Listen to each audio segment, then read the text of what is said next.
ఓం శ్రీ గురుభ్యో నమ. ఈరోజు ప్రాచీనమైన కొన్ని మంత్ర విద్యలు తెలియజేయడం జరుగుతుంది. దీనిని శత ఆయుర్ధన మహామంత్రం అంటారు. ఇది అథర్వణ వేదంలో 7:53లో తైత్రీయోపనిషత్తు 3:3లో ఉంటుంది. ఈ మంత్రం చేసుకుంటే బెనిఫిట్స్ ఏంటంటే, మేము గతంలో బీజాక్షపరంగా చెప్పినటువంటి కొన్ని మంత్రాల ఉపనిషత్తు మంత్రాల జ్ఞానం వస్తుంది. తర్వాత కొంతమంది రుద్రాక్షలు ధరిస్తారు. రుద్ర ప్లస్ అక్ష అంటే రుద్ర అన్నప్పుడు ఆ వస్తుంది. అక్ష అంటే కొన్ని ధాతువులు కలిపితే రక్ష అవుతుంది. అంటే మానవుడు రుద్రాక్ష ధరించాను, ఇది నాకు రక్షాబంధనంగా ఉంటుందని ఒక నమ్మకంతో ఉంటాడు. ఈ మంత్రం వచ్చేసి కవచంలాగా పనిచేస్తుంది వాడికి. ఎందుకంటే ఇందులో పంచాక్షరి మంత్రాన్ని శక్తి ప్రణామాల పరంగా ఉంటుంది కాబట్టి దీనిని అందరూ చేసుకోవచ్చు. ఏ మంత్రమైనా 40 రోజులు చేయందే మార్పు కనపడదు. మేము తెలియజేస్తున్న మంత్రం మీకు అర్థం కాకపోతే దానిని మెయిల్లో పెడితే మీకు వాళ్ళని తెలుగులో తెలియజేయడం జరుగుతుంది మెయిల్ ద్వారా. శ్రీ విద్యా పూర్ణ దీక్షాపరులు మాత్రమే, శృతి ప్రామాణికంగా అనుకునే వాళ్ళు మాత్రమే మీరు గూగుల్లో తెలియజేయండి, మెయిల్లో తెలియజేయండి. మంత్రం వచ్చేసి ఓం శ్రీం హ్రీం ఓం పంచాక్షర స్వరూపిణి ఓం నం ఐం. ఇది ఫస్ట్ స్టెప్. రెండో స్టెప్ ఓం మం సిం సర్వ మృత్యు భయ నివారిణి ఓం సిం శ్రీం. మూడో స్టెప్ మమ రక్ష రక్ష ఓం వాం శ్రీం శంకరిణి ఓం యం శ్రీం పూర్ణాయుష్ ప్రసాదిని ఓం హ్రీం నమః. దీనిని ఇందులో ఉన్నటువంటి శక్తి ప్రణవముల మధ్యలో పంచాక్షరి మంత్రం ఓ నమ శివాయ అనేది తెలియజేయడం జరుగుతుంది. అంటే ఋషులు తెలియజేసింది మేము మీకు వివరిస్తున్నాం, అంతవరకే సబ్జెక్టు. దీన్ని 40 రోజులు క్రమం తప్పకుండా చేసుకోవటం వలన దీన్ని ఆ తర్వాత నుంచి 40 రోజులు చేసిన తర్వాత నుంచి మీరు ప్రతిరోజు రాత్రిపూట చేసుకుంటే అత్యంత అసలు పూర్ణ ఇష్యూ అనుభవించే మంత్ర విద్యది. ఏ మంత్రం అయినా అకాల మృత్యువు అపమృత్యువు ఇలాంటివి రకరకాల ఆహారం వలన, తర్వాత మన లైఫ్ స్టైల్ వలన కొన్ని ఉంటాయి. దీనిని చేసుకోవటం వలన ఏ విధమైనటువంటివి మనకి జరగబోయే యొక్క కాలంలో ఉన్నటువంటి నెగిటివ్లన్నీ కూడా ఇంటర్నల్గా అర్థమవుతుంటాయి. శ్రీ విద్యని ఋషులు అంగీకరించింది. దీనిని మీరు తెలుసుకోవాలనే మా ప్రయత్నము. దీనిని తెలియజేసే ప్రయత్నంలో అనేక రకములైనటువంటి సనాతన గ్రంథములు, ఋషులు వాళ్ళ పేర్లు వీరుల పేర్లు తెలియజేయటం జరుగుతుంది. మీరు ఆ శ్రీ విద్య అనబడేది ఒకటి ఉన్నది. అది మమ్మల్ని మేము ఉద్ధరించుకోవటానికి మాత్రమే. ఇది భారత రాజ్యాంగం పౌరులందరికీ ఏ విధంగా ప్రామాణికమో, భారతీయ ఆధ్యాత్మిక అన్నిటికీ ఉపనిషత్తులు ప్రామాణికం. ఉపనిషత్తులు అంగీకరించని ఆధ్యాత్మికం ఆచరించకపోయినా ఒక్కటే. శృతులు అంగీకరించి శృతుల్లో తెలియచేయబడినది శ్రీ విద్య. శ్రీ విద్య అంటే అదేదో అలవి కాని శక్తి కాదు.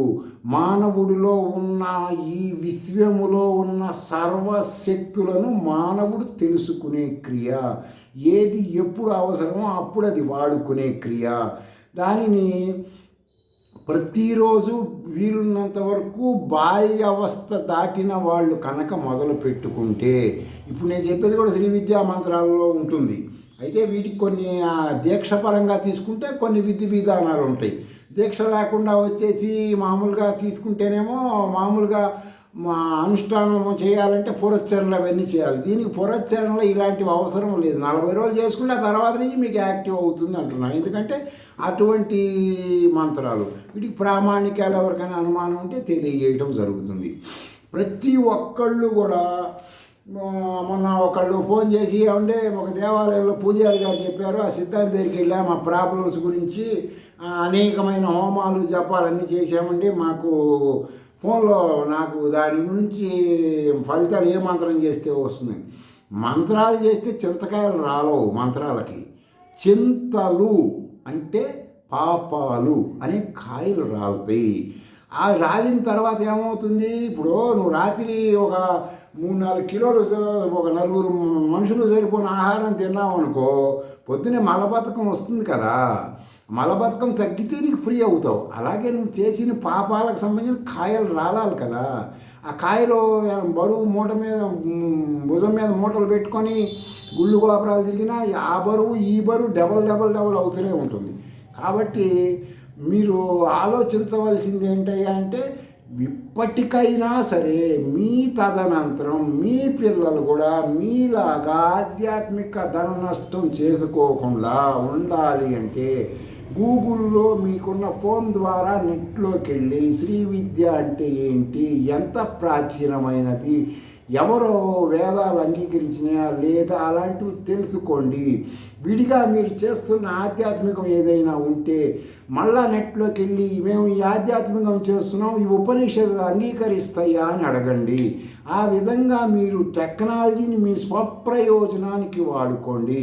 అంతేకాని ఎవరెవరో ఇప్పుడు మార్కెట్లో అనేక మంది వ్యాపారస్తులు ఉంటారు, అనేకమైన వస్తువులు అమ్ముతూ ఉంటారు. చెప్పిన వాడు ఆ వస్తువు గురించి వాడు విచిత్రంగా చెబుతాడు వాడు అమ్ముకునే ప్రయత్నంలో. అది మీరు వాడి మాటలు విని మీ యొక్క సహజ బుద్ధి ఉపయోగించకుండా వాళ్ళ మాటలు విని ఆ వస్తువుని కొనుక్కుంటే ఆ వస్తువు నుంచి వచ్చే నష్టం వేరేగా ఉంటుంది. అనేక రకాల ఇబ్బందులు ఉంటాయి, బాడీలో ఇంటర్నల్గా తెలియవు కొన్ని సామాన్యమైన ప్రజలకి.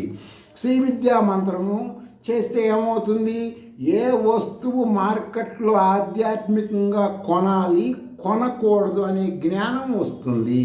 అప్పుడు మిమ్మల్ని మీరు డెవలప్ అవుతారు.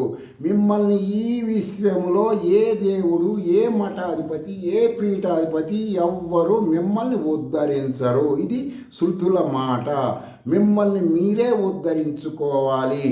ఏ సమాధుల దగ్గరికి వెళ్ళినా, ఏ దేవుళ్ళ దగ్గరికి వెళ్ళినా మిమ్మల్ని వాళ్ళు ఉద్ధరించరు. వాళ్ళకు అవసరం లేదు.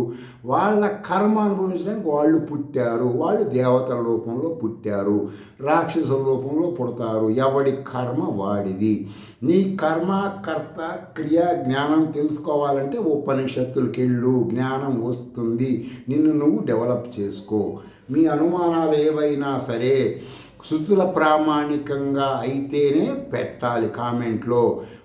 పురాణ ప్రవక్తలు వాళ్ళు వీళ్ళు చెప్పినవి మేము ప్రామాణికంగా తీసుకోము. మాకు ఉపనిషత్తులే ప్రామాణికం. ఉపనిషత్తు ప్రామాణికం కాని కామెంట్లు అవి ఇవి పెట్టకూడదు. స్వస్తి.